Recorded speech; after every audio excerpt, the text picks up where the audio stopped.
I'm looking really forward to this talk today. And when I was preparing the talk, I agreed with Volker that this topic of regulation of data-driven market power should be of interest to a wide group of scholars and also an interdisciplinary crowd, which I think is a perfect place to present here. Therefore, this will also mean that I will take quite a broad view on this topic. I will also draw on several of the studies that I did with colleagues. This implies that we are mostly remaining on a conceptual level here and that I won't have the time to go into all of the details.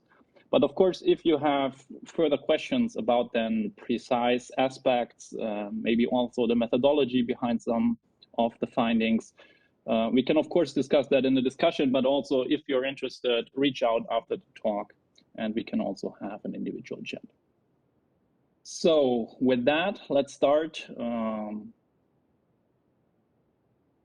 with the talk. And I don't think I have to say too much why the topic is interesting and important in this crowd, but obviously the question of the relationship, how data relates to market power, and more generally, market power and competition in digital markets is a very hot policy topic at the moment, especially in Brussels.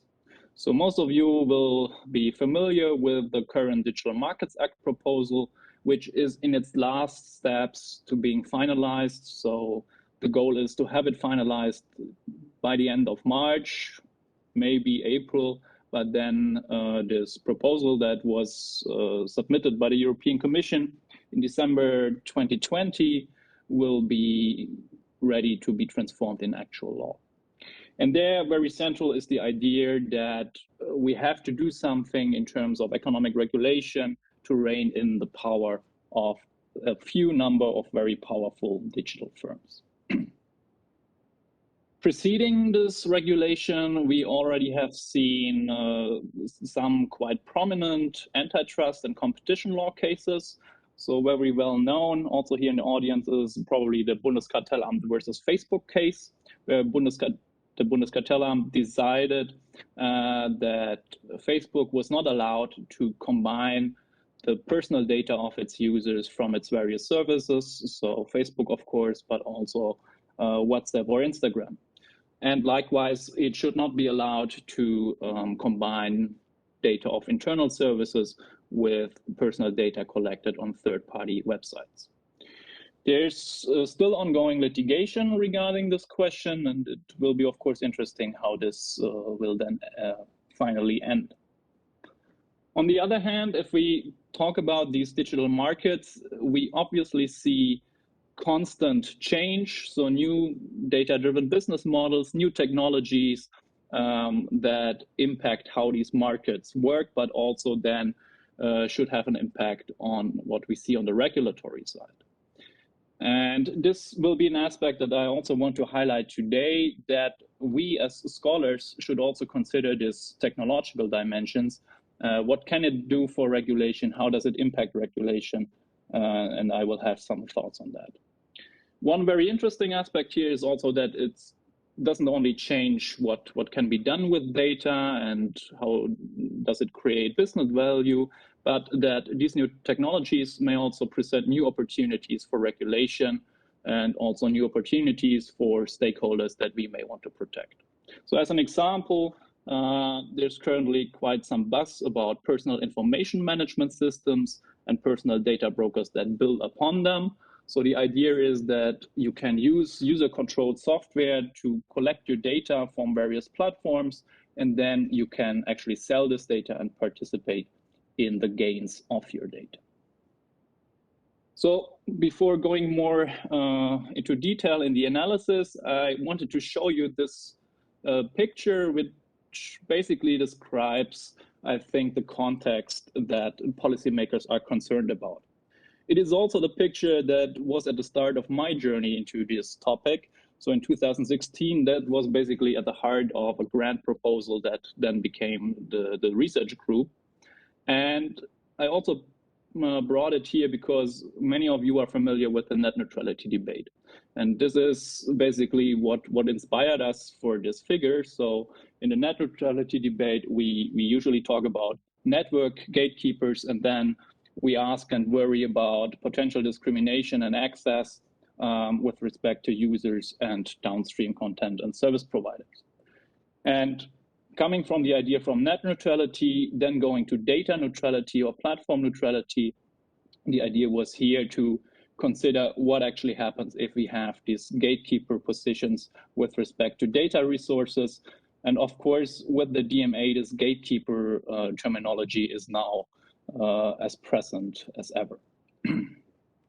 If we look then at the policy side, so the picture, I drew that in 2016.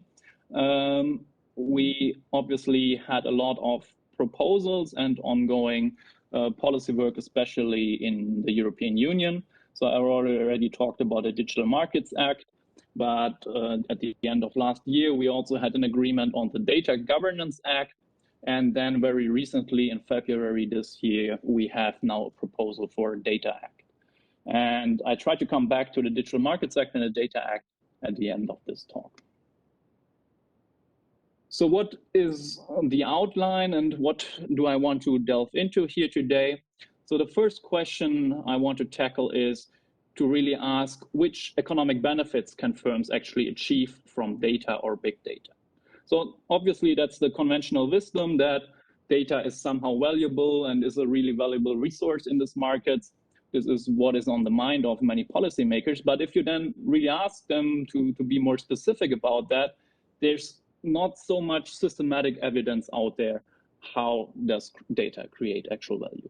We have a lot of individual studies, and the idea here was really to have a literature review and an integrated assessment on how big data can create this business value.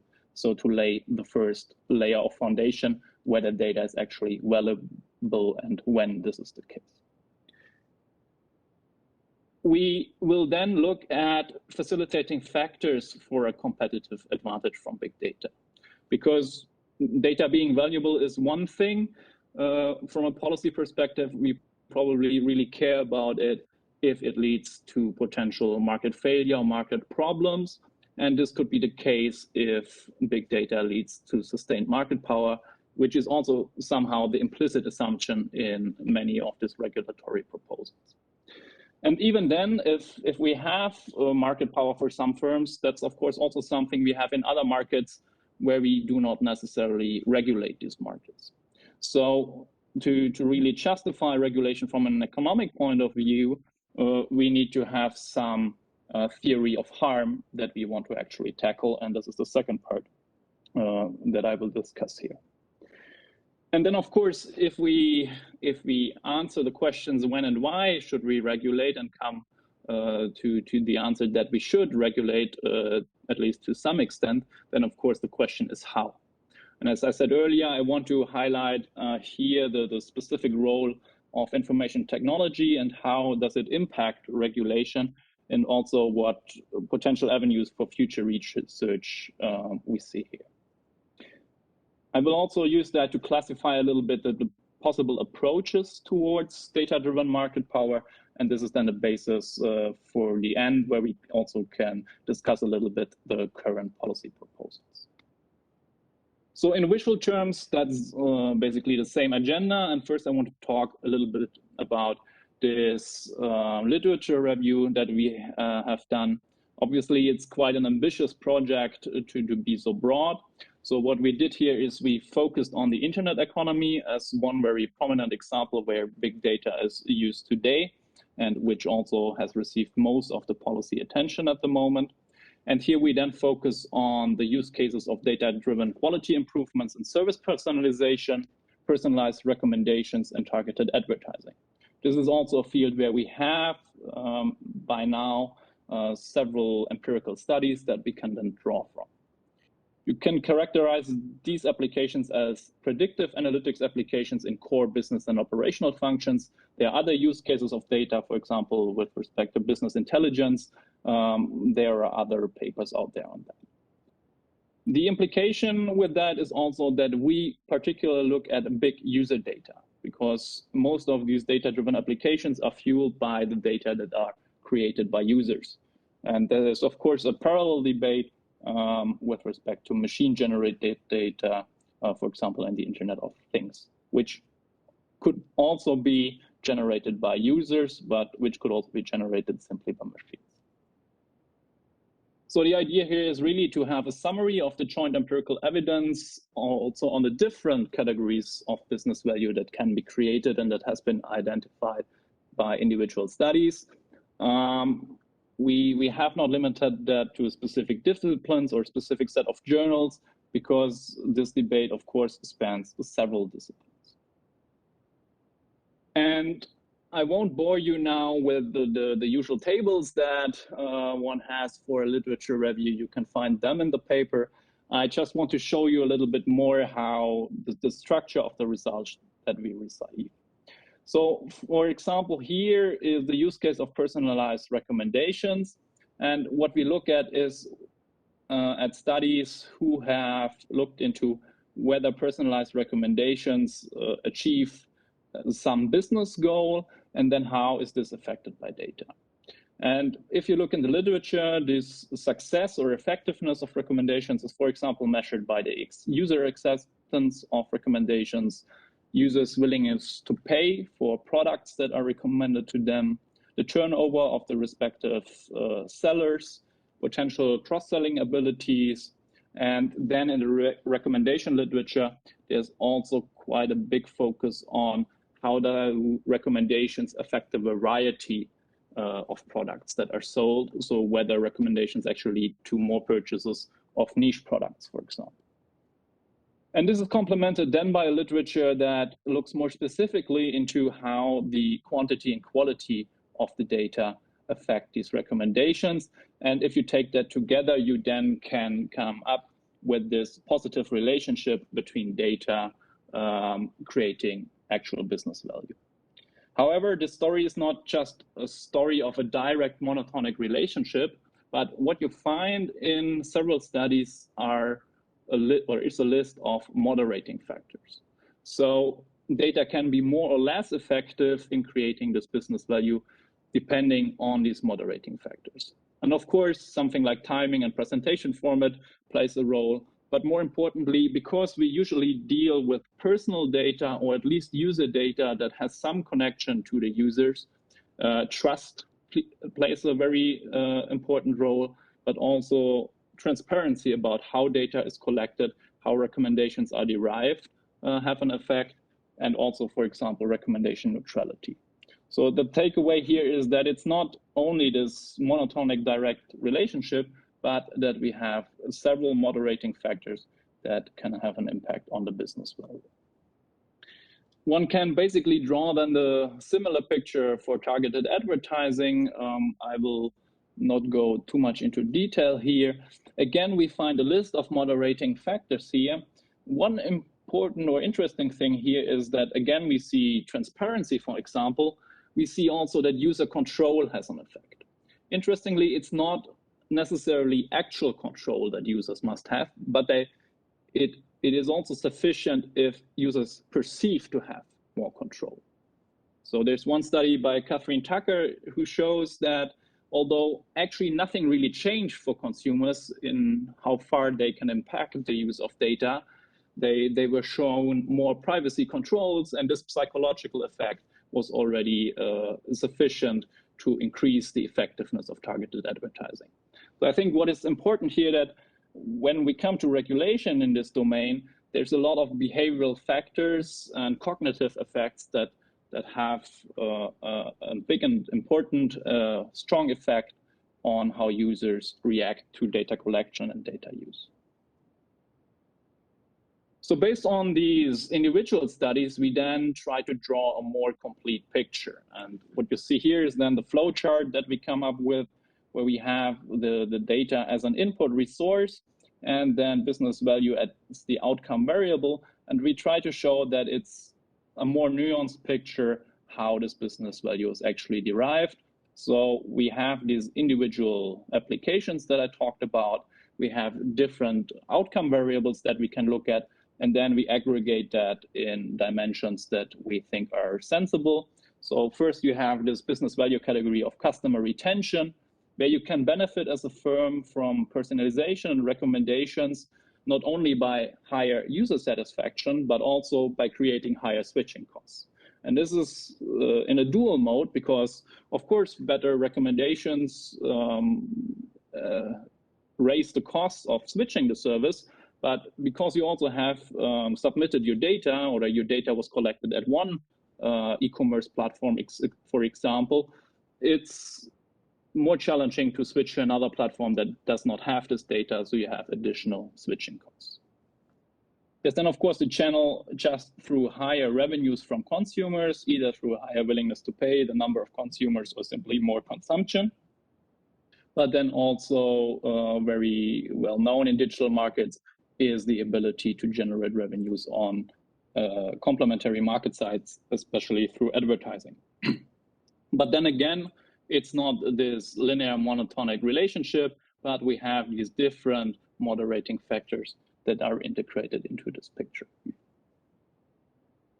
So yes, basically it's confirmed this conventional wisdom. Of course, data creates business value, but we are more specific in how it comes to this business value, and also show a little bit about the boundaries and the moderating effects here.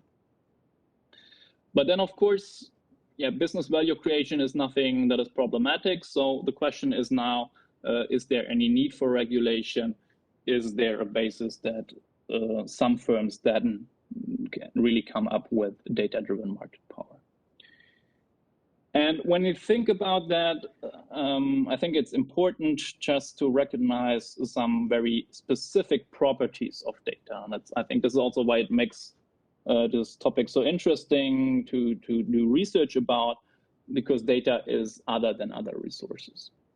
And of course, most prominently, data is a non-rival resource. That means several firms can use the same data at the same time without it being used up.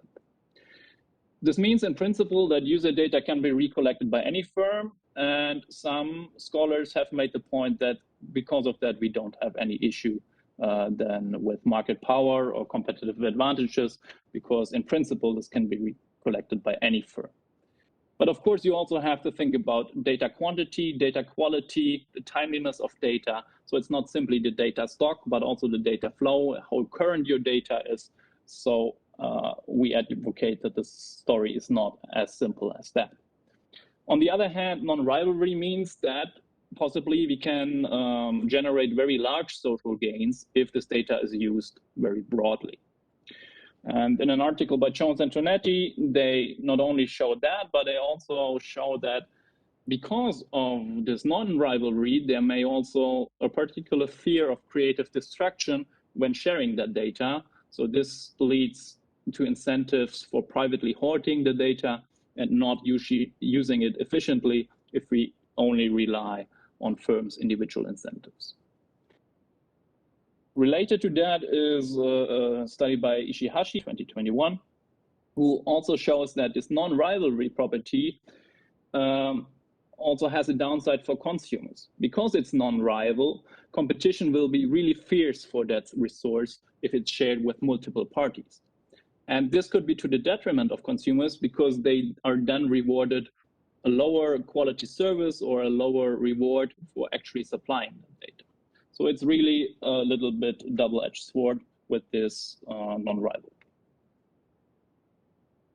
When we then think about regulation and opening data access, we have to consider this general trade-off that, of course, we can gain this static welfare gains by opening up data access, improving data availability, therefore spurring, hopefully, competition and third-party innovation. And I think this is also the main rationale that is currently dominating the discourse in Brussels. But on the other hand, we of course also have to consider that this may have negative effects on dynamic incentives. So the incentive to create that data in the first place and to collect it. In a related article, we also make this distinction. I think there's also a lot of room for further research is with respect to data-driven innovation. When are the highest gains achieved? When are potential losses? And there we have two notions of data. So I think the conventional one is innovation on top of data. So where data is the input resource, and then we have some downstream innovation based on that. But there's also something like innovation for data. So I would argue that some services probably only exist because they allow the firms to collect data about users. So if you think about Google Maps, for example, for Google, that's a device to collect your movement data. But still, it seems to create a lot of surplus for consumers to have these services. And this could also be negatively affected if we put access regulation in place. Additional considerations, I already pointed to that not only the data amount is important, but data flows. And then, of course, we have important complementarities in these markets. So data alone doesn't create business value in most cases, but you need, as a firm, the infrastructure, the algorithms, and the skills to actually do that. And this is obviously important to consider. Okay, then moving on and actually asking, when could it be a problem that data-driven business value is created, and when may it create problems for competition? And here we draw on the resource-based view of the firm, going back to this famous article by Barney in 1991, where he laid out what are the factors when competitive advantages can be created such that they sustain over a long time. And here we focus on this criterion that resources or capabilities must be inimitable by competitors. And in an article, we then basically come up with 6 facilitating factors that we see as problematic when this data-driven business value creation could lead to competitive advantages. So on the one side, this is exclusive data to access. I think this is quite obvious, and is also one of the most prominent notions that is out there, that if some firm has a superior position to access data, then of course we could have this long-lasting competitive advantage. What is less prominent in the literature is that it could also be that we have exploitative data access. So as a firm, you may get voluntary access to data, but the data-rich firm that provides you with this access also uses this mechanism to extract more data from you. And so we will have a long-lasting disadvantage of firms compared to one data-rich incumbent, for example. Then we have also literature on the economics of scale from data, which could, of course, lead to competitive advantages. It may not only be the direct economics of scale from data itself, but also from these complementary inputs that I talked about. So if you want to replicate the infrastructure of Google, for example, this is, of course, associated with very large economies of scale. Economies of scope, so combining data from different services and markets can also create advantages. And I think one characteristic that we see with respect to these big dominating platform firms is that they now have really established wide integrated digital ecosystems where they have several services in different markets and can also combine these data sources. I also already pointed to data-induced switching costs. So this is something that could make it harder on the consumer side to switch between services, and therefore also could protect some firms and their competitive advantage.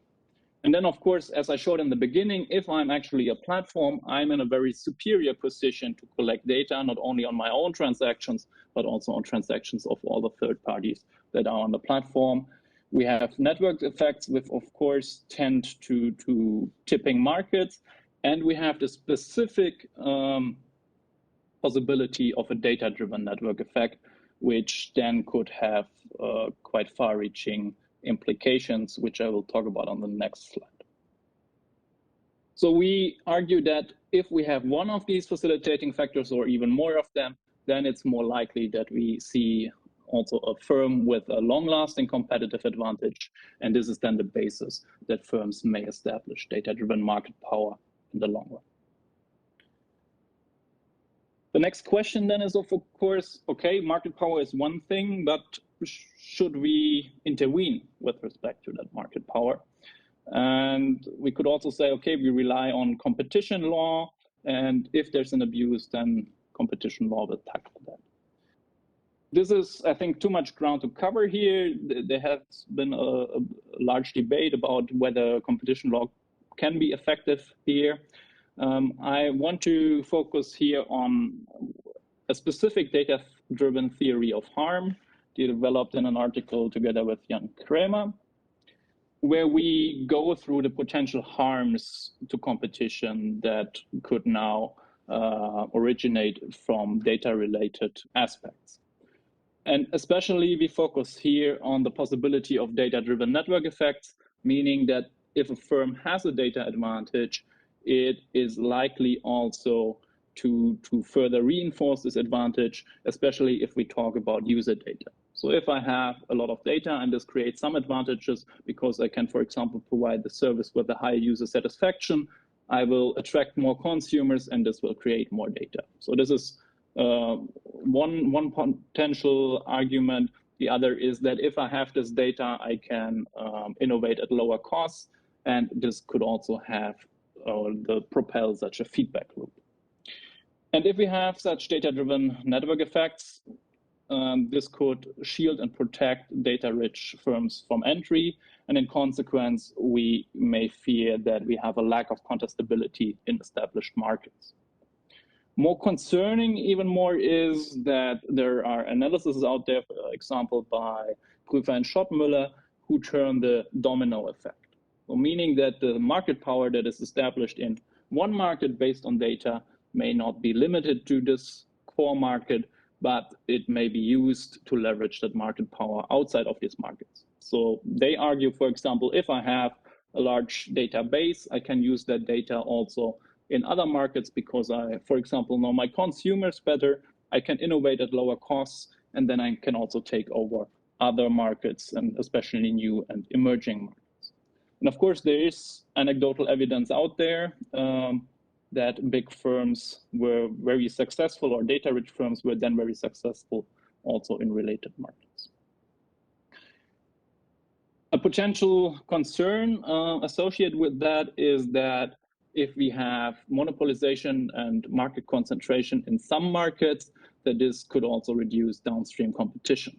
So we see that these data-rich incumbents are often vertically integrated, and this then offers, on the one hand, the possibility for self-preferencing, so that the own subsidiary is advantaged over competitors. It allows firms to combine data and then also allow for more and new market entry, more integration, even more.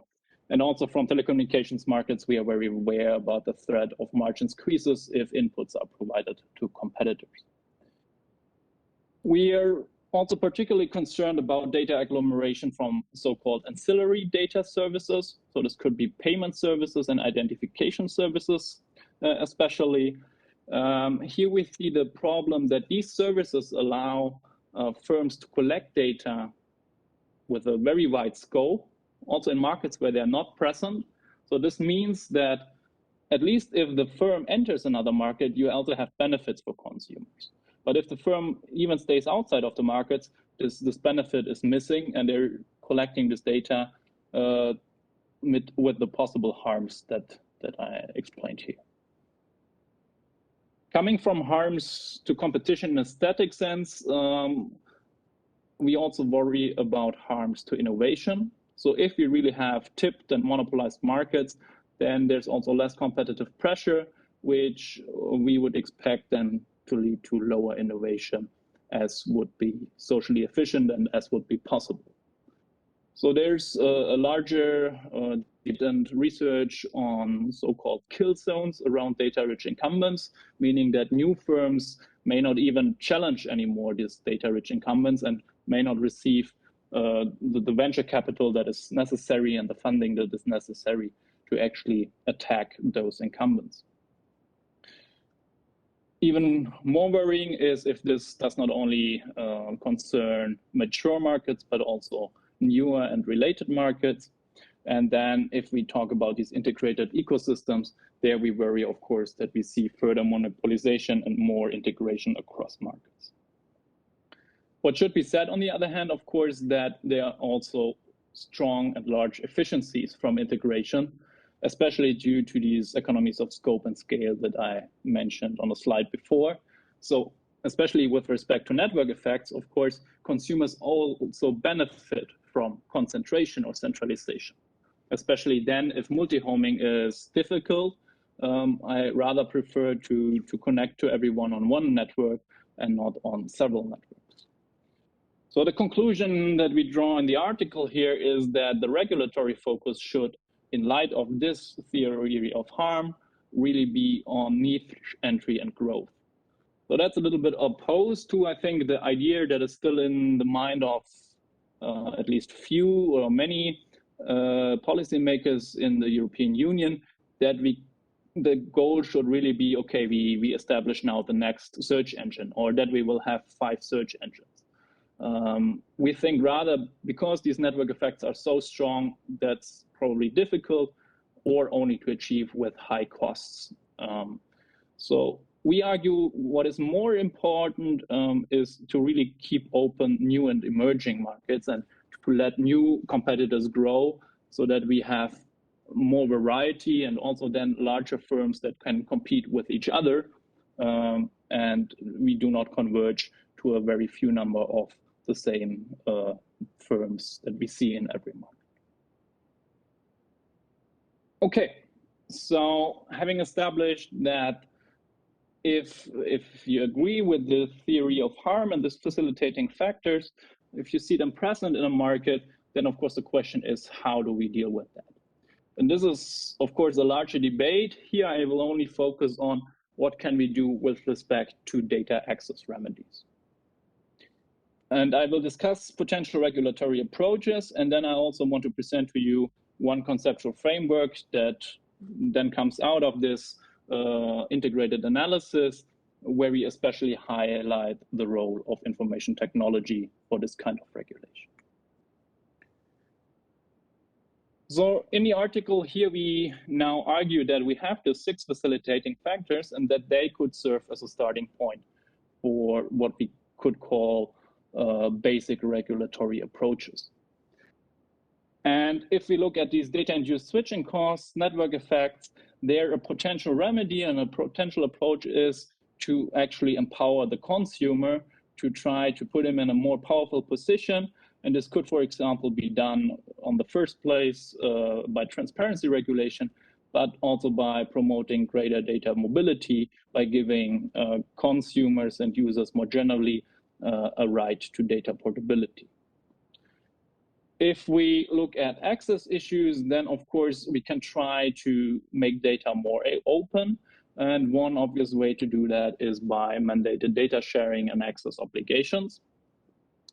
And whereas these 2 approaches both aim at making more data available by increasing data mobility, one of course could also go the other way and try to limit the data scale of the data-rich incumbents, which would then attempt to limit these economies of scale and economies of scope that I talked about.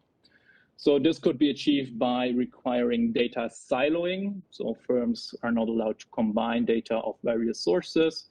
And as a last resort, of course, we also could think about structural separation. And in the paper, we now go into more detail that for all of these rules and approaches, there you basically rely on implementation in terms of information technology. And I won't go through all the details, but if you think about data portability and transparency regulation, the success of these rules will very much depend on how will this actually be implemented in terms of user interfaces. So just to cite an often cited example is we have this cookie banner regulation, which aims to have more transparency, but there we see how user interfaces can really be used to undermine the effectiveness of them. I already have mentioned personal information management systems as a potential new way to support consumers to collect their data and maybe also to be more aware of the data and then transfer the data to other firms that could make use of that. Also, the exact design of application programming interfaces that then allow other firms to access data of data-rich incumbents and the actual standardization of these data formats are very important when we then want to estimate whether such regulation can be successful at all. So instead of going into all the individual topics and details, I want to show you here how we conceptualize this in the overall picture, in which I hope can also guide future research in coming up with interesting and relevant research questions at the interfaces of these disciplines and these different aspects. So I have now summarized the three main regulatory approaches that we are basically interested in and where we ask, okay, how effective can they be? And obviously the idea is that these regulatory approaches, that they should address and tackle these facilitating factors of data-driven market power. But what they also will do is, of course, they will affect how business value is created from big data in the current applications. So here is the potential danger or also benefit of positive and negative side effects that are created. And this then together will shape the practices of the organizations and individuals in the digital markets, so especially the regulated firms, but also their competitors. We also have to keep in mind these moderating factors, which will play a role when we affect by regulation how firms deal with personal data. And now we have several interfaces with the information technology, how it affects the success and effectiveness of these regulatory approaches. So first of all, we have these IT artifacts then, and they obviously determine whether regulation is feasible at all and whether they're effective in achieving the mitigation of these facilitating factors. But they will also affect the costs and benefits of regulation in terms of what other business value creation is done with that. An interesting aspect, I think, is also that this IT can also be used for regulatory agencies, and I think there's still a lot of work that can be done. So we can also equip regulators with more so-called RegTech to be more effective in enforcing and implementing this regulation. And then there's a fourth interface where the regulation and the exact design of the rule directly interacts with how the IT artifact will be designed. So I talked about data formats for data portability, for example. Of course, it makes a big difference whether we're very generic in the regulation and then leave it up to the market to do it, or whether we have very strict regulation where we make technical specifications already in the rule process. And I think they are also very interesting research questions to derive.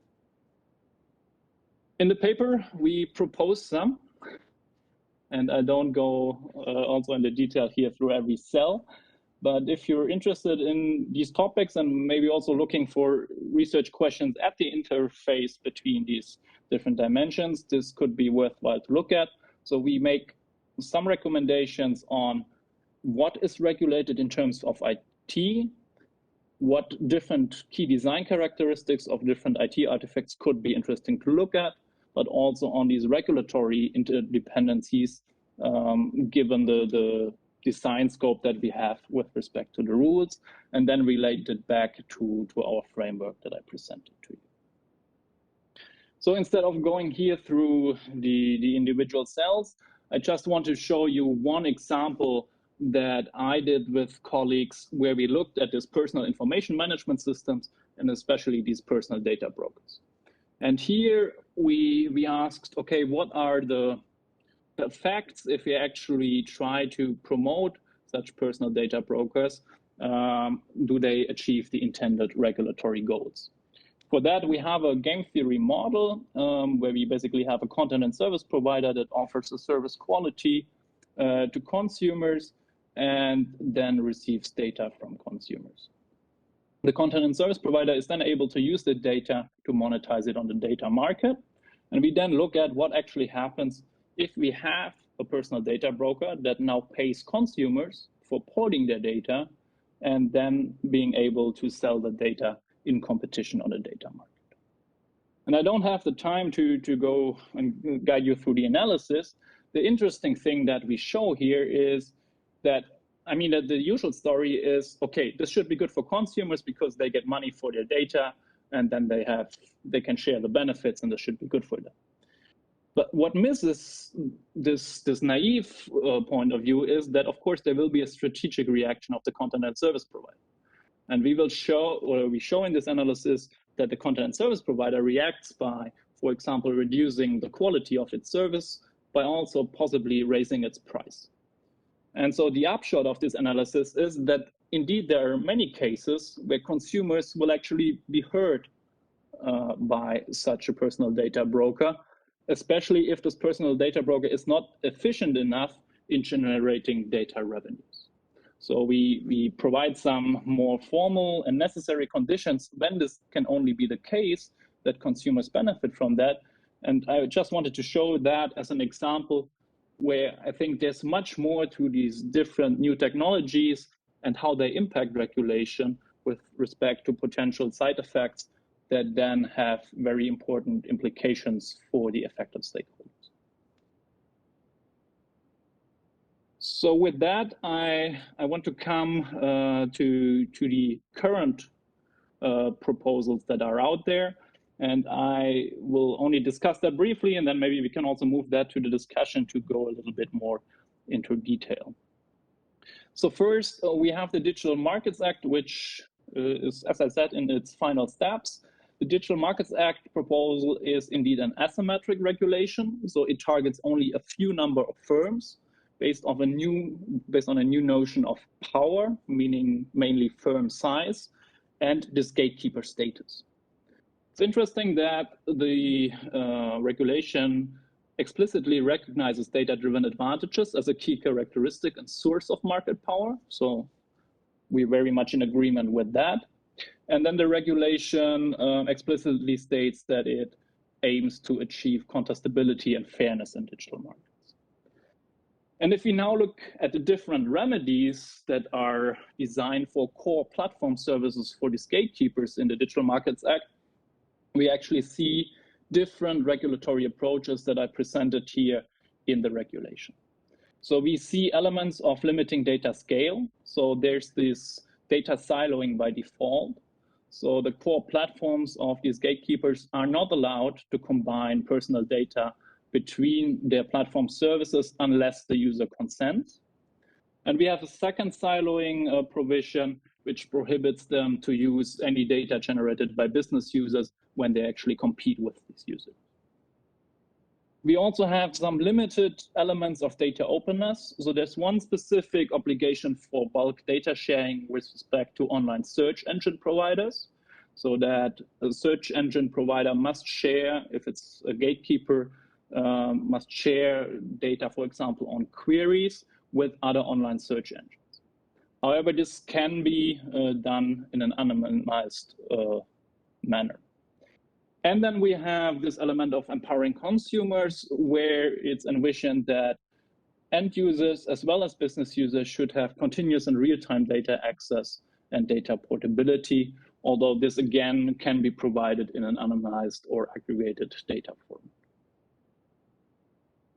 The Data Act, on the other hand, is much broader in its application scope. So it's a symmetric regulation that is focused on the Internet of Things, although Internet of Things is quite broad here because it covers any manufacturer of a connected product and providers of related digital services. And this is irrespective of the market position. So you don't need to be dominant, you don't need to be very large. The only exception is that small and medium enterprises are not covered by that. And here, with respect to regulatory approach, the European Commission is really doubling down on this empowering consumers. Because it gives quite, in my opinion, far-reaching right to access. So any user should be allowed to have this easy, immediate, and free of charge access to data that was generated by the use of products or the related services. And when applicable, this should be supplied continuously and in real time. There are other requirements then. It especially gives consumers the possibility to request that this data is directly shared on fair and reasonable, non-discriminatory terms with third parties. So we have here quite a lot of a broad mandate for getting this data out and also transferring it to other services directly, even without involvement of the users. There's some caveat that you cannot use this data then for competing products, which I think has a lot of problems in terms of then enforcement. When is a product actually competing with another product? So this, there's, I think, quite a lot of legal uncertainty here. Again, there's an exception for SMEs. So SMEs cannot be charged for receiving this data, not beyond the actual administrative cost for this access. So SMEs are really, in some sense, preferred in this regulation. And then finally, we also have elements of limiting data scale. So because we have this non-discrimination criterion, no firm that is now offering such a connected product is allowed to make the data available to its subsidiaries, for example, on preferential terms. This is, of course, very different from other markets where we allow also such discriminatory deals, exclusive deals. This would all be not possible here, at least to my understanding here. And then there's a very specific provision that prohibits gatekeepers, as designated under the Digital Markets Act, to actually allow any of the data that is made available through this right to access in this regulation. This is, of course, very discriminatory in turn. So this only as a short summary. Maybe we can discuss that also further in the discussion. With that, I want to conclude this talk. So based on the analysis, we conclude that big user data can indeed promote market power of digital gatekeepers, and especially if we have this additional facilitating factors present that can protect the data-rich incumbent from imitation by competitors. It shows that the regulation of user data especially involves a lot of novel phenomenon and trade-offs from an economic point of view. We see that especially with the Data Act now, the consumers move very much into the focus of competition regulation in this domain. And we should keep in mind, as I said before, that on the other hand, that we know from empirical studies that a lot of behavioral effects and biases when it comes to individuals' privacy decision-making. And for me, it's a really big question whether users can actually handle this responsibility in terms of their personal data. It also implies that there are competitive ramifications of privacy regulations, so that we, of course, have many interaction effects between privacy regulation that has a very different goal, but then has competitive ramifications with respect to these markets. And then finally, as I emphasized several times here, that we also should consider the information technology design when we think about how to make this regulation effective. And especially as researchers, I think we should analyze these approaches with respect to the potential effectiveness, but also the unintended and possibly adverse side effects to really then achieve the goals that the policymakers intend to achieve. So I have gone a little bit over time. There's still much more to read if you want to. These are the studies that I used for this talk. For now, I thank you very much for your attention. I'm looking forward to have a discussion.